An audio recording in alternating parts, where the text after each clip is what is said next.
All right, let's dive right into this explainer. Today, we're looking at a story you probably think you already know inside and out, humanity's very first family, and, well, the psychological tragedy of the world's first murder. We're going to see exactly how a single dark seed of jealousy literally changed the trajectory of human history forever.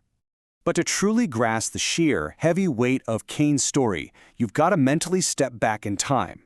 I mean, imagine being the first child ever born into a completely blank slate world. No cities, no governments, zero history books to guide you.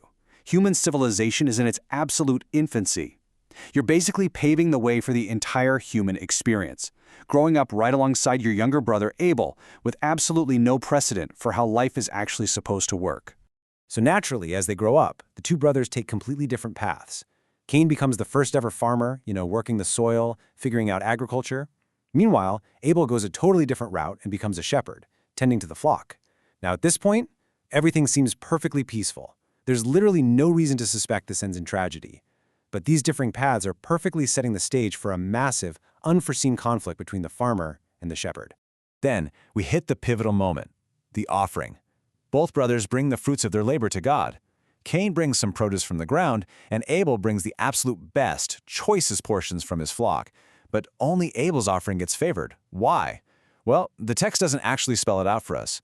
For centuries, this has sparked some intense scholarly debates. Was it the physical quality of the offering? Or, as a lot of people think, did it reflect the unseen internal attitude of Cain's heart?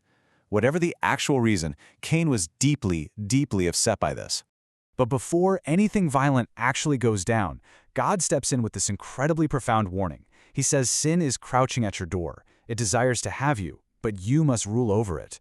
Wow, it's such a chilling, vivid image, right? Like a wild animal just waiting to pounce. And the crucial takeaway here is that Cain wasn't forced into anything. He had a distinct choice. He had the total opportunity to master that anger and walk a different path. Tragically, though, he completely ignores that warning. Instead of ruling over his emotions, he lets them rule him. He lets that jealousy fester and rot into terrible violence. He invites Abel out into the field, far away from everyone else, and right there, in this quiet, isolated place, he attacks, and he kills his own brother. It's terrifyingly simple. A quiet field becomes the site of humanity's very first murder. Raw anger turns into death, and human innocence is just permanently gone. Immediately after this completely unprecedented crime, that silence in the field is shattered. God initiates this really intense interrogation with one simple but incredibly piercing question that just corners the murderer. He asks, "Where is your brother Abel?" It's a question that demands total accountability, forcing Cain to face the permanent, awful reality of what he just did in the shadows. And Cain's chilling response? It's easily one of history's most famous quotes. He fires right back, "Am I my brother's keeper?" It so perfectly captures this deeply flawed human instinct. I mean, even today, thousands of years later, that quote hits hard because it perfectly illustrates our own natural knee-jerk reaction to just deny responsibility, deflect the blame, and avoid accountability at literally all costs. But here's the thing. Nothing stays hidden from God. Doesn't matter how isolated that field was, God responds with this haunting, undeniable statement. "Your brother's blood cries out to me from the ground." And boom, that officially cements Cain's inescapable guilt. Think about the irony here. The very soil that Cain, the farmer, had literally dedicated his entire life to working is now crying out as the star witness to his crime. So this guilt turns into a pretty massive, multifaceted punishment. Because of what he did, Cain gets severely cursed. And notice how incredibly poetic this judgment is. It systematically strips away everything. It strips away his livelihood, declaring the ground won't yield crops for him anymore. It takes away his home, condemning him to be a restless wanderer. And it completely strips away his personal security, leaving him absolutely terrified that other people are going to seek revenge and kill him. Hold on. Think about that fear for a second. This brings up a really fascinating, centuries-old theological mystery. If this is a world supposedly only inhabited by the first family, Adam, Eve, and Cain, who exactly was Cain so afraid of? Who's going to take revenge? Actually, the text doesn't really give us those details, leaving us with this massive lingering question that scholars have debated forever. All we know for absolute certain is that Cain was utterly convinced his life was in imminent danger. To protect him from this perceived threat, God does something super unexpected. He places a mark on Cain. And this introduces one of Scripture's greatest unanswered questions. I mean, we've all heard the phrase, the Mark of Cain, right? But what was it exactly?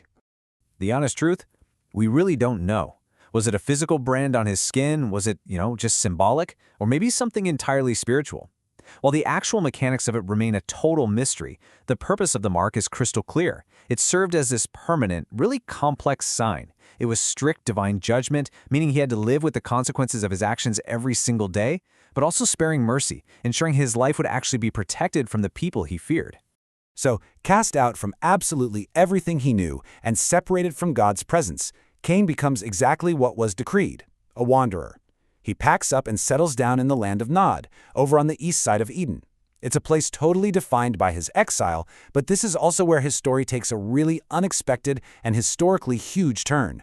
Because here is where the narrative gets incredibly complex. In a wild twist of history, the exiled murderer goes on to establish the very first city, which he names Enoch, after his son. And it doesn't even stop there. His descendants become intimately connected to the absolute dawn of human culture, craftsmanship, even music. It's the staggering paradox, right? The man responsible for the first loss of human life also essentially sparks early human civilization. It's a huge reminder that history is messy, it's complicated, and people aren't always defined by just one single moment. So why are we still dissecting this ancient narrative today? Well, because it hits on these timeless human struggles: jealousy, anger, pride, resentment. These raw, messy emotions are just as real and honestly just as prevalent today as they were at the literal dawn of time. This story acts as a stark, enduring warning about the catastrophic potential of our own unchecked emotions if we just flat out refuse to rule over them.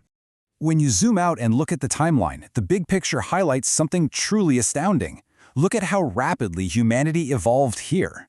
We go from Generation 1, the very first human breath, straight into violent death on that fateful day, and eventually, just years later, into complex, organized civilization. It is this incredibly rapid, tragic, and utterly fascinating arc of human development, and it's all contained right within a single family's lifetime. Ultimately, Cain's tragedy isn't just some old story about a crime committed thousands of years ago. It leaves us with a deeply provocative reflection on personal responsibility. It challenges us to look in the mirror and ask ourselves, will you master your anger, or are you going to let it master you? It's a question that forces us to really weigh the far-reaching consequences of the choices we make every single day. Thanks for walking through this explainer with me. Keep questioning, keep learning, and I'll catch you next time.